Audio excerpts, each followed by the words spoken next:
Off we go again. Good afternoon, folks. And here we are again. Here we are again. Good afternoon, Talking everybody. Sorry, Alan, I was talking over you. Yes, it's going to be a bit of a mixture. Yeah, today. this is Alfie Pritchard, and I'm Alan English. I've totally forgotten who I am. All this reading. So it's going to be a bit of a mixture. Yeah. I was going to talk about the Hitler from 1919 to 1920, where he sort of discovered his voice. I think we can still touch on that, and Alan's going to talk about what is it, Alan? We have been looking from our own different research angles on the rise to power of Adolf Hitler pre-World War II, and what was it about Hitler that enabled, this person and his ideas to take such a hold of the German people. I've been looking into this. Some of the books we're going to be looking at are, George Steiner, who wrote the Portage to San Cristobal of A.H. Now, this book theorises what might have happened to Hitler had he survived World War II and what he would say to justify himself if he had. But also, we're looking at a non-fiction book here by Lawrence Rees called The Dark Charisma of Adolf Hitler. And, if it's okay with Alfie, I want to recite a speech from the movie called The Judgment of Nuremberg, where a man who is a historical man who lived in Germany at that time describes what it was like living in Germany in those days and what Hitler meant to the German people and the effect he had on their psyche as well as obviously their country and their history. Okay, so that's what we're going to be looking at. I'll make a start. Sure.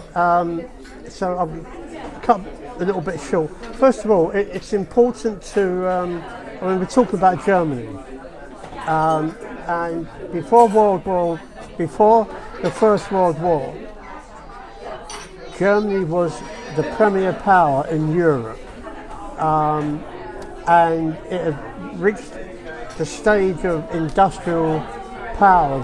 It was overtaking the United Kingdom, and it was on a par with America. And it had this vast, great industry, this vast, great bureaucracy, and a vast, great army. After the war ended, 1918, Germany was defeated. But there's a big but here. Most Germans did not think they had been defeated. One of the reasons, and it's quite interesting this, is that the First World War did not take place on German soil. It took place in France. So to most of the population of Germany, they couldn't make out, how could we be defeated? There was no, we haven't been conquered. But the truth was the German army was exhausted. Most of the population, their living standards had been drastically reduced. And there was this fragmentation began to set in. All of a sudden, 4 years previously, it was Germany, a premier nation, suddenly reduced to ruins, with the fear of a Russian-type revolution taking over Germany. In Berlin, an amazing woman, Rosa Luxemburg, Polish, Jewish, very powerful woman, was fed up with the actual government that was running Berlin at the time, and she started a movement, the Spartacist Revolution, named after Spartacus, the Roman slave. Well, it lasted for about 8 weeks. I think it lasted for about 8 weeks, and it was completely wiped out by what is called the Freikorps, which was a section of the army, which was very right-wing, almost fascistic in its ideology, and Rosa Luxemburg was murdered, assassinated, along with a very small percentage of her followers. Now, Germany was in chaos, was in utter despair, with the fear of a communist takeover or a socialist takeover. And an interesting fact here, Thomas Cook, the travel company, started to advertise tours of Germany. Come and see Germany, the lovely villages, the lovely people. Now, it was Germany, its industrial base was ruined. It was occupied by the French, the Americans and the British, but in places like Bavaria, it didn't seem as if they was occupied. All the villages were beautiful, the hills were beautiful, so there was this strange sort of tension going on. And what happened in Munich in 1919, a captain called Captain Karl Meyer, who was working for the remnants of the Weimar, the army, the Weimar, was setting up a series of units to spy on or to look at, to check out various small groups of right-wing militias that were springing up in order to somehow unite them. Now, at this time, a certain individual called Adolf Hitler, who had been gassed just before the end of the war, he was in hospital, and he had no idea of what he was going to do. There was nothing that he could actually put his hands to. He was a failed artist. The war served a purpose for him. It gave him a purpose in life. It gave him a direction. He was a corporal and a brave soldier, evidently. When the war ended, when the armistice came about, it was at a loss. He was in hospital. He didn't know what to do, but he did not leave the army. And Captain Karl Meyer took him on. Him and other German soldiers, ex-German soldiers, as a lecturer. He trained him as a lecturer in right-wing politics, with the idea of actually going out into these little groups of dissatisfied nationalists and to talk to them about the army and to give them discipline. And Hitler hit upon this very tiny group, absolutely, I think they had about 33 members, this particular group. And like all, and must remember this, like all groups at that time, left and right, they always had the word social attached to it. And this particular group that Hitler was sent to look at, with its vast membership of 33 members, was the DAP in German. It was the sort of German National Party. And Hitler went along and decided to become a member of this group and decided to take it over. Now, Hitler, up to this point, had not been involved in politics at all. He was apolitical, but he was anti-Semitic, like a lot of German militias were at that time, and he was a nationalist. Now, the thing about Hitler, he was born in Austria, but he saw himself as German. And he had this, he didn't have a firm base in nationalism, but he believed strongly that Germany needed to become a national power again. It needed to go back to a Bismarck type of state. And it's worth remembering as well that Bismarck introduced the first form throughout Europe, even before our own welfare state. Bismarck introduced a form of welfarism in Germany. And he created this vast bureaucracy, which became the German middle class, basically. And Hitler was a sort of, he didn't have a clear idea about policies or anything, but he was anti-Semitic, like a lot of the right-wing groups were. And what happened? He had this little group, and he started to talk. And it suddenly happened that Hitler had a voice. He had a voice that spoke to people. Do you want to read a bit of? Yeah, Alan can pick up indeed. something here. I can. Sorry, that's a bit vague. I'll come back to this afterwards. Dark Charisma of Adolf Hitler. I mean, just quoting here. Now,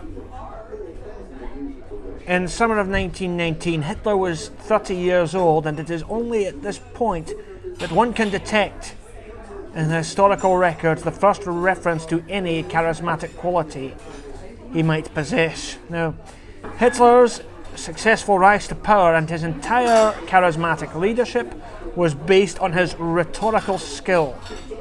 Threatening and beseeching, with pleading hands and flaming steel blue eyes, he had the look of a fanatic, wrote Kurt Ludecker, who heard Hitler speak in 1922.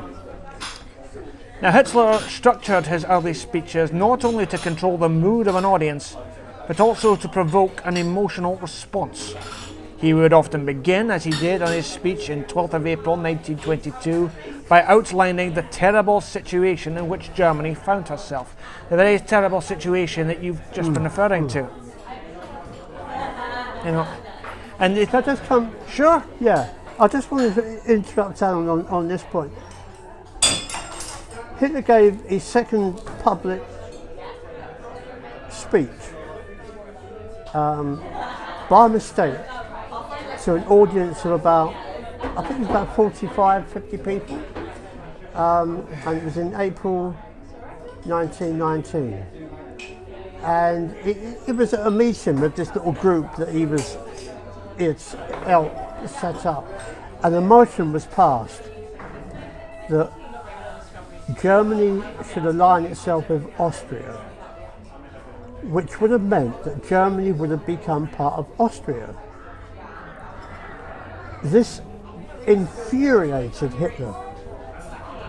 And he leapt up on stage, on the platform, and he began to rage and rant about what a stupid idea this was. And he went on for about 20 minutes, and this tiny audience had never ever seen anything like it in their lives, because he was ranting, and he was like an actor, over the top actor. And people said, who was in the audience, that he was sweating. And he was all the time talking about nationalism. And they'd never seen anything like it before.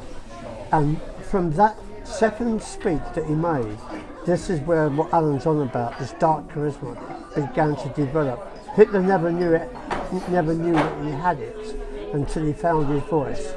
Sorry, Alan. Well, he was helped by a quality that he exuded in his speeches, a sense of absolute certainty. He never appeared remotely undecided between possible options. It had this very absolute, and it was kind of born out of a real emotional response. I've talked about, I mean, a central part of his personality was his limitless capacity to hate, and it was allied to an emotionality that was given such a free rein as to appear out of control. The ability to feel events emotionally and to demonstrate that emotion to others was a crucial part of his charismatic appeal. And before Hitler's audience felt emotion, he had to feel it first. Brilliant, yes. Now, there's a lot, right. 1919, going back slightly again from 1922. Hitler, I mean, in this group, the German Workers' Party, there was no constitution, there was nothing, there were a few stamps. After a couple of months, when word began to spread about this particular individual who was talking to them, who was somehow touching their raw emotions, and part of that raw emotion was nationalism. They had to rediscover, Germany had to rediscover a national identity. Now, what himself and 4 other people, one of whom was Rudolf Hess, the guy who in 1941 took an aeroplane to fly to Britain in order to set up a meeting between Hitler and the government. Of course, it completely failed. But Rudolf Hess, Hitler and 2 other members of this tiny group worked out a 29-point program. Now, what was interesting about this program is that Hitler was fighting, believed passionately in the German middle class. He believed that the German middle class needed protection from Bolshevism, from socialism. And this was virtually agreed by everybody except one guy, Weimar Eckhart, who wanted a total social revolution. He wanted socialism, and that got poo-pooed out the window because Hitler dominated it. And this 29-point plan, there's a point in it when it's argued that the German working class need to be re-educated into nationalism, a form of nationalism that would exclude everybody else who wasn't German. And most of that everybody else obviously was the Jews. Hitler proposed that from now on in, that small party would be anti-Semitic. They had to get rid of the Jews, either from Germany or somewhere else. And the reason was, as Hitler argued, that the Jews were a separate race of people, that they were capitalists, wait for it, they were capitalists, they were socialists, they were communists, they were Bolshevik, and also they were vermin. And he was talking about this in 1919. So I think it's worth keeping all this in mind. Yeah, I mean, okay, we're just going for another quote here from Dark Charisma of Adolf Hitler, page 144. It says, "It's almost impossible to overestimate the importance of enemies to Adolf Hitler. Enemies did not just feed the hatred he had felt at much of the world since his earliest years, but provided a much-needed bonding element for the first supporters of the Nazi Party. As Hitler discovered, it is much easier for charismatic leaders to define themselves by who they hate, rather than by what they believed in." And going further on, page 147, Hitler managed to take this idea of a single enemy and give it a twist. He interwove his hatred of the Jews with his hatred of Stalin's regime in Russia to create one gigantic enemy. Yes, now this is interesting because in 1919 all this was going on. And that was written in 1922, when they were sort of beginning to work out. In 1919, the word was spreading amongst the right-wing national groupings in Munich and also in Berlin. Was beginning to hear of this character, this inspiring German. Now, what came along? This was in the armistice, and then, of course, what happened was the Treaty of Versailles. That treaty came as a complete shock to the German psyche. It was horrendous. If ever a treaty was thought up, this one treaty actually was laying groundwork for a Second World War, because it treated Germany like a temporary nation, and Germany lost all its rights. It lost its industrial base. It lost its army. They could only have about 100,000 men in the army. Lost its air force. Literally lost its armaments. Lost everything completely with that one treaty, and that gave another spark to Hitler, because he used that. This was another enemy. You know, that treaty was signed by the enemies of Germany, and that set him on this other path. His anger and his public speaking was becoming more and more. People began to listen to him. One man in particular listened to him, and that was Ernst Röhm. Ernst Röhm was another charismatic figure, ex-army, fought in the First World War. He was setting up his own militia, which turned in the end to be the SA. Now, Röhm said of himself that he was an ignorant man who liked violence. Röhm wanted a revolution, a national revolution to overthrow everything. And he had the SA, and these were all ex-army soldiers, and they were quite disciplined. But there was also street fighters. Röhm became one of the first people to join Hitler. But Röhm also had contacts in the existing army. So in a couple of months, Hitler had gone from no one to becoming somebody. Along with Röhm came along who became eventually Field Marshal Göring. Göring was a decorated airplane fighter, highly respected. When the war came to an end, he had nothing. He came from a very sort of aristocratic background. He was a hero, well respected, had lots of connections, but he couldn't get any work. He couldn't do anything. He was a soldier, and that was it. He was a pilot, that was it. He had aristocratic background, but he had no money. The family was skint, they was wiped out. He joined Hitler. Göring began to open doors into the aristocracy because of his own background. So Hitler, again, in those few months, from nobody was becoming somebody, and he was becoming somebody who was being connected to the old aristocracy of Germany and to the military, or an aspect of the military.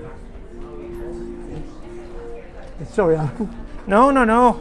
this is all fitting quite nicely to this dark charisma that he was beginning to use. And it's just the way he managed to fuse it. I mean, the kind of the military and the organisation. Because it's all dropping into his lap. Well, almost. I mean, the German elite, whom kind of Hitler was in awe of and despised, they resisted him.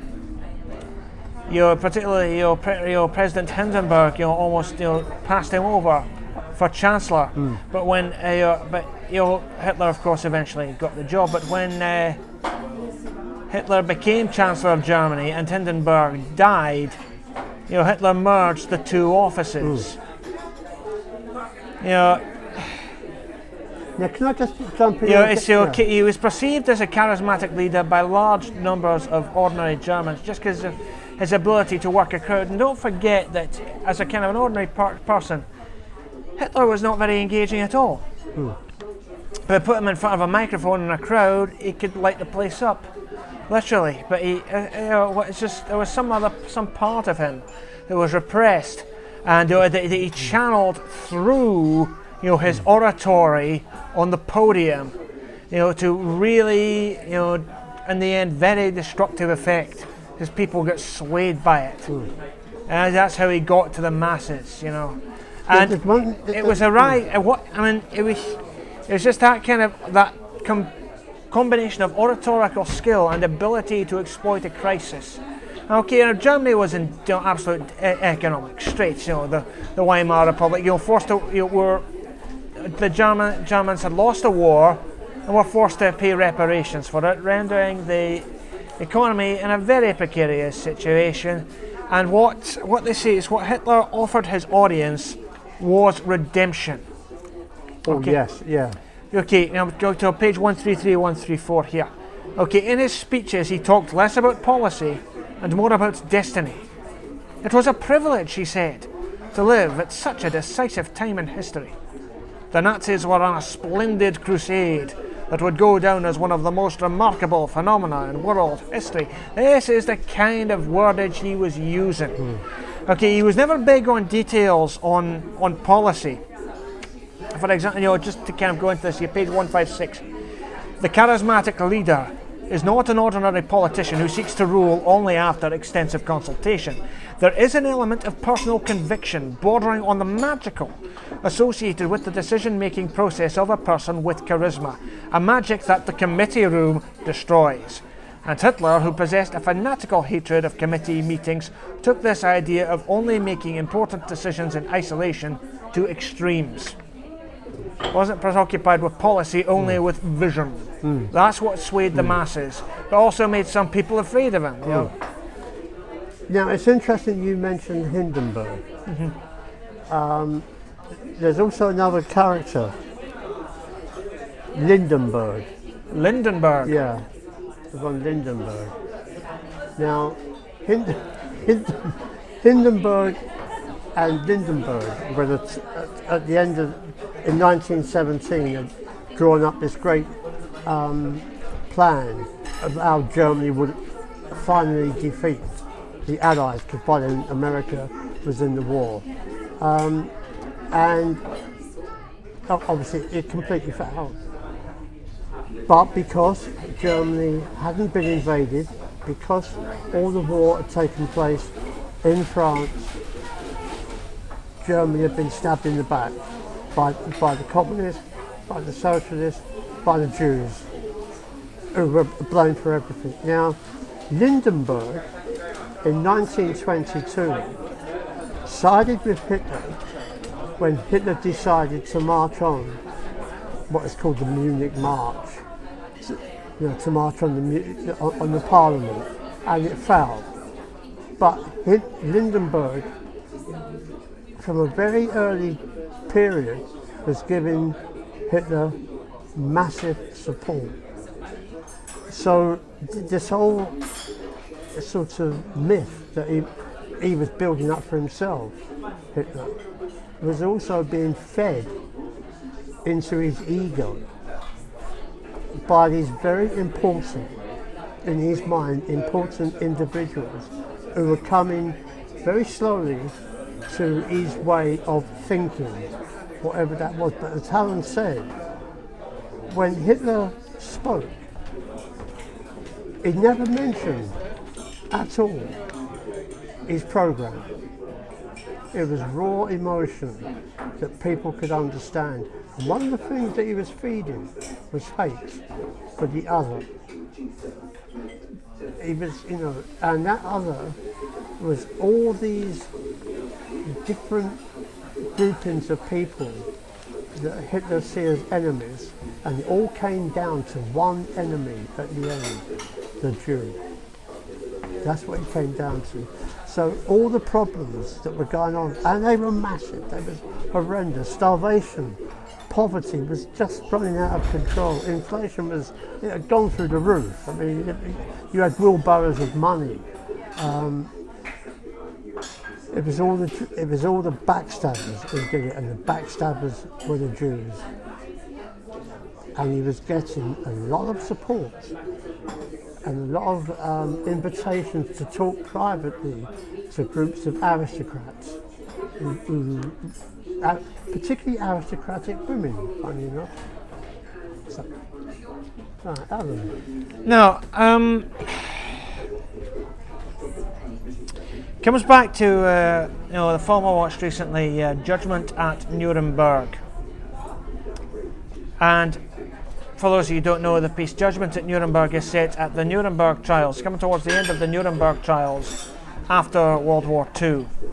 And it's looking quite closely at, it's about 4 judges who are put on trial for helping to make the actions of the Nazis, the dehumanizing actions of the Nazis, legal, and the persecution of the Jews, and how the judges in what they did and said, and kind of sending Jews to jail or to the concentration camps for frankly spurious and non-existent reasons, how this took place and why they did it. And one of the figures in this piece, Ernst Janning, played by Bernd Lancaster, he gives a speech towards the end of the movie that basically summarizes Adolf Hitler's appeal and its destructive effects. And I'm going to recite it here. And he's going to talk about the Feldenstein case, because his lawyer has tried to break down a lady who was persuaded to accuse a Jewish friend of hers of sexual assault when he wasn't guilty of it. But Ernst Janning had found him guilty anyway and sent him to prison concentration camp. And his speech begins like this. He says, "I wish to testify about the Feldenstein case because it was the most significant trial of the period. It is important not only for the tribunal to understand it, but for the whole German people. But in order to understand it, one must understand the period in which it happened. There was a fever over the land, a fever of disgrace, of indignity, of hunger. We had a democracy, yes, but it was torn by elements within. Above all, there was fear. Fear of today, fear of tomorrow, fear of our neighbours, and fear of ourselves. Only when you understand that can you understand what Hitler meant to us, because he said to us, 'Lift your heads. Be proud to be German. There are devils among us, communists, liberals, Jews, gypsies. Once these devils will be destroyed, your misery will be destroyed.' It was the old story of the sacrificial lamb. What about those of us who knew better? We who knew the words were lies and worse than lies. Why did we sit silent? Why did we take part? Because we loved our country. What difference does it make if a few political extremists lose their rights? What difference does it make if a few racial minorities lose their rights? It is only a passing phase. It is only a stage we are going through. It will be discarded sooner or later. Hitler himself will be discarded sooner or later. The country is in danger. We will march out of the shadows. We will go forward. Forward is the great password. And history tells how well we succeeded, Your Honour. We succeeded beyond our wildest dreams.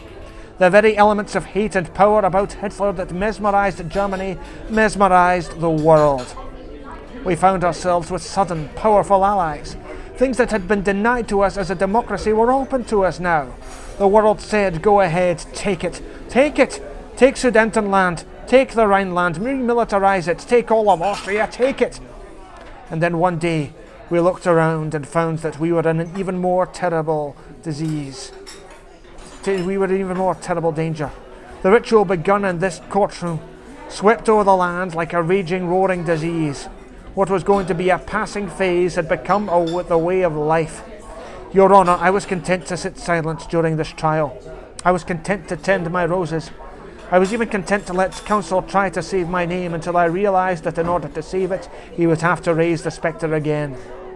You have seen him do it. He has done it here in this courtroom.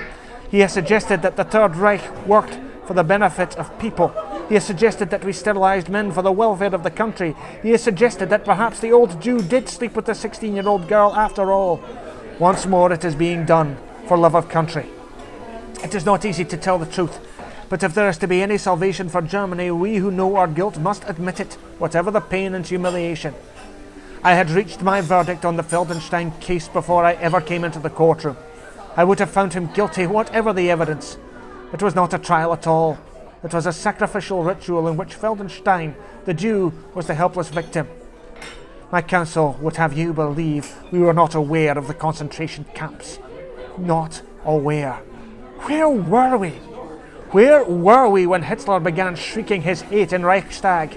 Where were we when our neighbours were being dragged out in the middle of the night to Dachau? Where were we when every village in Germany has a railroad terminal where cattle cars were filled with children being carried out to their extermination? Where were we when they cried out in the night to us, deaf, dumb, blind? My counsel says we were not aware of the extermination of the millions. He would give you the excuse we were only aware of the extermination of the hundreds.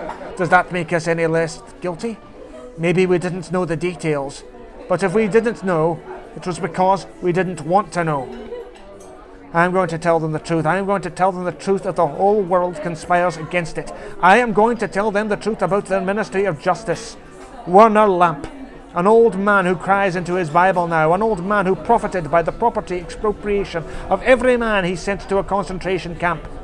Friedrich Hofstetter, the good German, who knew to take orders, who sent men before him to be sterilized like so many digits. Emil Hahn, the decayed, corrupt bigot obsessed by the evil within himself. And Ernst Janning, worse than any of them, because he knew what they were and he went along with them. Ernst Janning, who made his life excrement because he walked with them. Well, quite a speech. But I want to go back.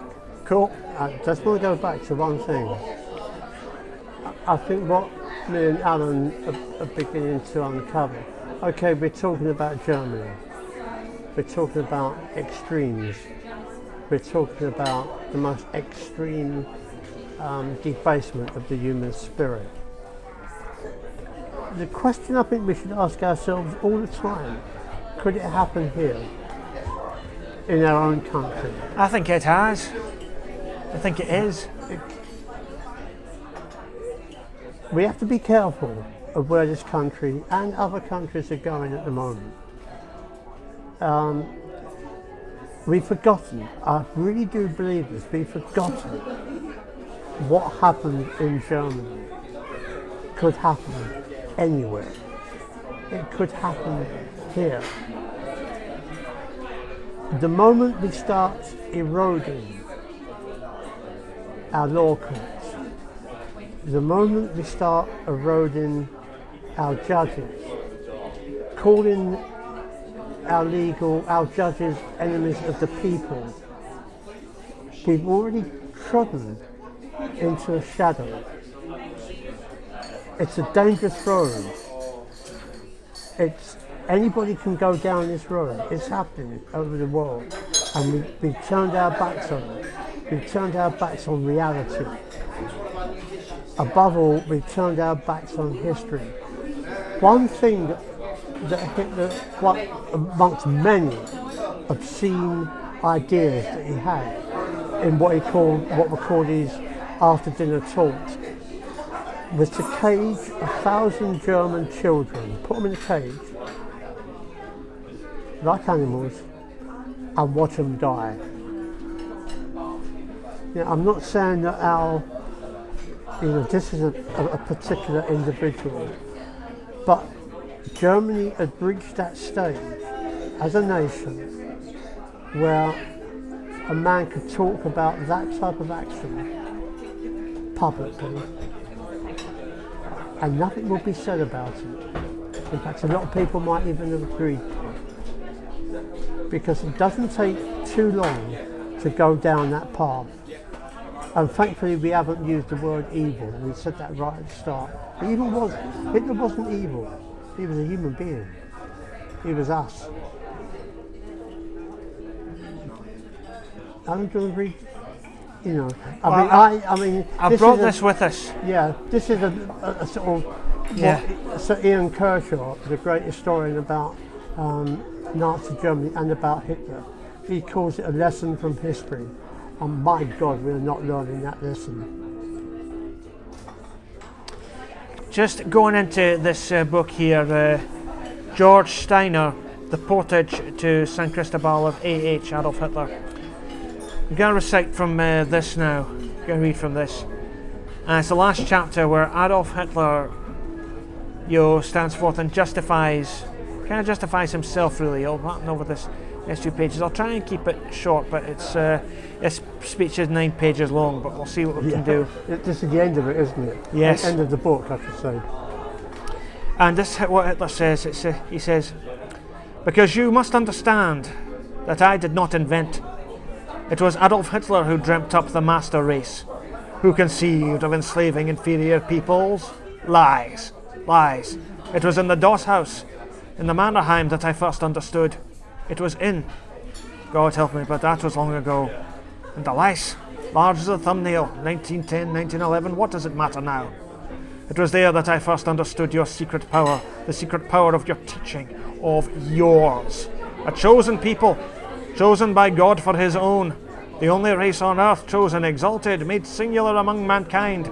It was Grill who taught me. Do you know about Grill? No? You know nothing about me. Jan Grill, but that wasn't his name. Do you hear me? Called himself Jan, said he was a defrocked priest. For all I know, he may have been. That too. But his real name was Jacob. Jacob Grill. Son of a rabbi from Poland or Galicia or... what does it matter? One of yours. Yours. We lived close.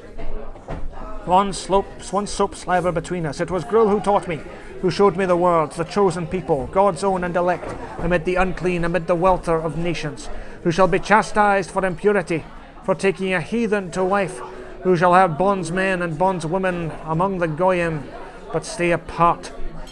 My promise was only 1,000 years. To eternity, said Grill. Lo, it is written here, in letters of white fire, the covenant of election, the setting apart of the race, das Heilige Volk, like unto no other, under the iron law, circumcision and the sign on your forehead. One law, one race, one destiny, unto the end of time. And Joshua burnt Ai, and made it a heap forever, even a desolation unto this day. And Joshua made them that day hewers of wood and drawers of water for the congregation. All of them, men, women, children, to serve Israel in bondage. But more often there was no one to enslave. And they utterly destroyed all that was in the city, both man and woman, young and old, and ox and sheep and ass, with the edge of the sword. Your holy books, the smell of blood, Jacob Grill, friend Grill, and Newman, for whom I painted postcards. They smelt of shit, but they taught me that a people must be chosen to fulfill its destiny, that there can be no other thus made glorious, that a true nation is a mystery, a single body willed by God, by history, by the unmingled burning of its blood. It does not matter what you call the roots of the dream, a mystery of will, of chosenness, to conquer its promised land, to cut down or lay in bondage all who stand in its path, to proclaim itself eternal. Let the trumpet blow in Zion, let the cherubim of the Lord bring fire and plague unto our enemies. You could hear the lice crack between Grill's fingers. God, how his breath stank, but he read from the book, your book, of which every letter is sacred and every mite of every letter. That's so, isn't it? Read till lights out and after sing song through the nose. Because he knew it by heart from his school days and had heard his father, the rabbi.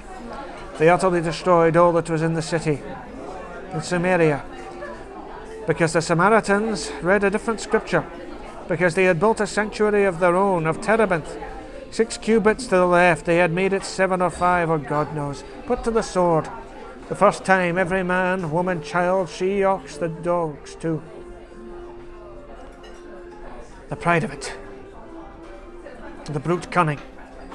Whatever you are, whatever be it Ulcerus's job or Newman scratching his stinking crotch, you should have seen the two of us peddle those postcards like starved dogs.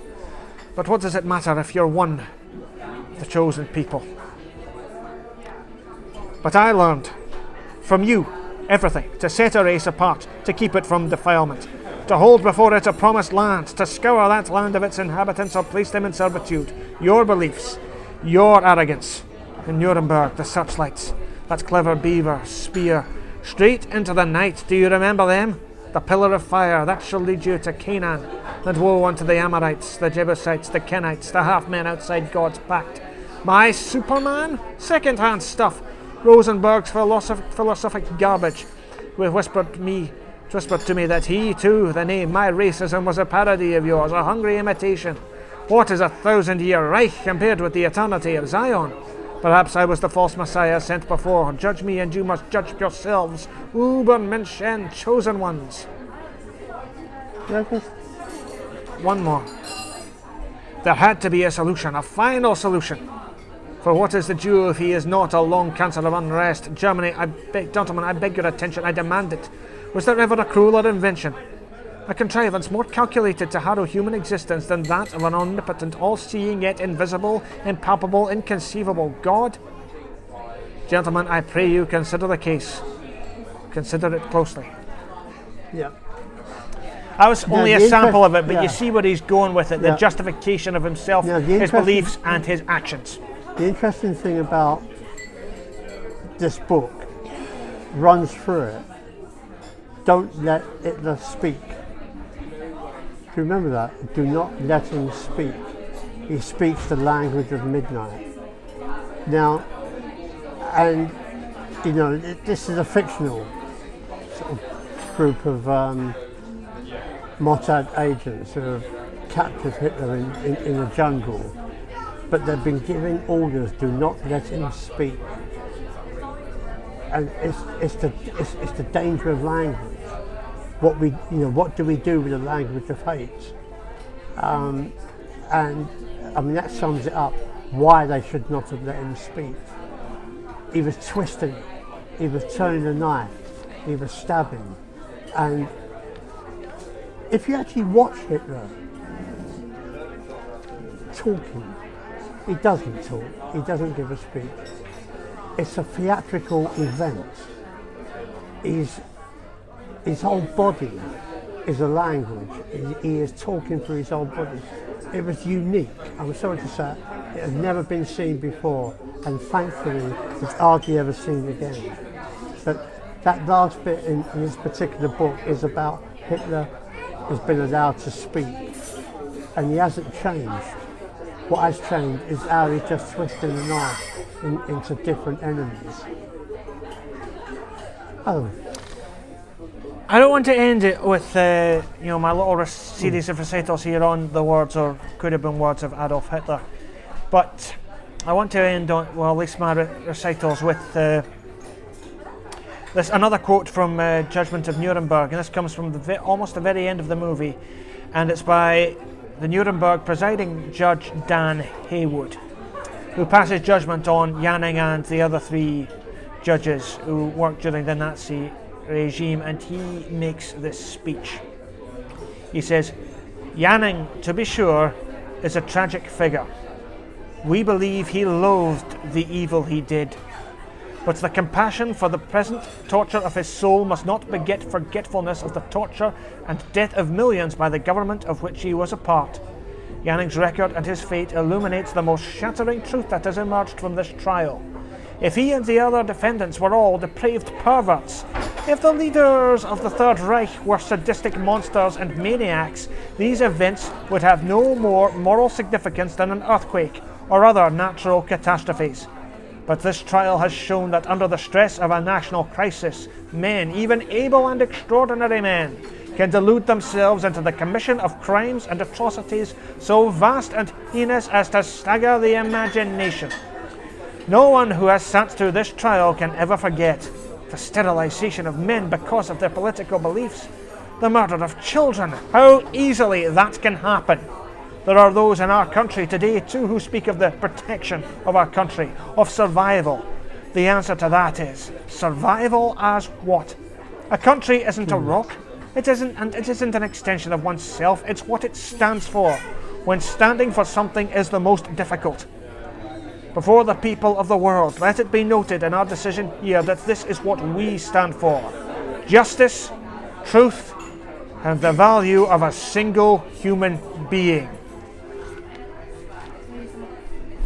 Right, I think we've come to the end of this other stage of trying to understand the, I suppose it's the power of hate.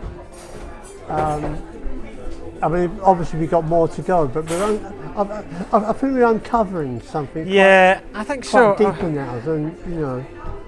We'll have to explore this further through some other means, again, like the language of hate and almost this hypnotic power. I mean, it's people who are driven by extreme, intense emotion can be, you know, if allied with a certain psychosis, a certain detachment from reality, and an ability to influence others, that is quite dangerous.